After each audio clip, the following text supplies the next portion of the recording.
AP నుంచి గెలిచిన YCP ఎంపీలు బీజేపీ బాట పడుతున్నారా అంటే అవుననే సమాధానం రాక తప్పటం లేదు. తాజా ఎన్నికల్లో వైసీపీకి 4 ఎంపీలు మాత్రమే మిగిలారు. అందులో కడప, రాజంపేట, తిరుపతి, అరకు స్థానాలు ఉన్నాయి. కడప, రాజంపేట స్థానాల నుంచి వైఎస్ అవినాష్ రెడ్డి, పెద్దిరెడ్డి మిథున్ రెడ్డిలు విజయం సాధించారు. తిరుపతి నుండి వరుసగా రెండోసారి గురుమూర్తి, అరకు పార్లమెంటు తొలిసారి తనుజారాణి విజయం సాధించారు. ఇప్పటి వరకు ఉన్న అంచనాల మేరకు వైసీపీ నుంచి గెలిచిన వారంతా వైసీపీ అధినేత జగన్మోహన్ రెడ్డికి వీర విధేయులే అయినప్పటికీ తప్పని పరిస్థితుల్లో బీజేపీలోకి వెళ్ళిపోతారు అన్న వాదనలు వినిపిస్తున్నాయి. ఈ విషయంపై ఆ పార్టీ అధినేత జగన్మోహన్ రెడ్డి కూడా అడ్డు చెప్పరని రాజకీయ విశ్లేషకులు చెప్పుకుంటున్నారు. ఇక రాజ్యసభకు వచ్చేసరికి 11 మంది ఎంపీలు ఉన్నారు. రాజ్యసభలో మోడీకి బలం లేదు.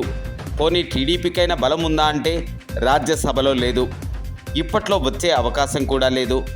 దీంతో మోడీకి బలం అవసరం. దీంతో ఆయన నేరుగా కాకపోయినా పరోక్షంగానైనా వైసీపీ ఎంపీల మద్దతు కోసం ప్రయత్నించే అవకాశం లేకపోలేదు. ఈ విషయంలో గతంలో చంద్రబాబు అనుసరించినట్టుగానే జగన్ కూడా సైలెంట్గా ఉండి తన వారిని బీజేపీలోకి పంపించినా ఆశ్చర్యం లేదని అంటున్నారు. ఈ జాబితాలో విజయసాయిరెడ్డి వంటి వారు ముందుంటారు. అయితే జగన్ ముందడుగు వేస్తారా లేక స్వతంత్రంగానే నిర్ణయం తీసుకుంటారా అనేది వేచి చూడాల్సిన ప్రశ్న. మార్పులైతే ఖచ్చితంగా ఉండే అవకాశం ఉంది. ముఖ్యంగా అవినాష్ రెడ్డి ముందుగా నిర్ణయం తీసుకునే అవకాశాలు కూడా లేకపోలేదని రాజకీయ విశ్లేషకులు భావిస్తున్నారు. మరికొన్ని రోజులు ఆగితే అసలు విషయం బయటపడే అవకాశాలు ఉన్నాయి.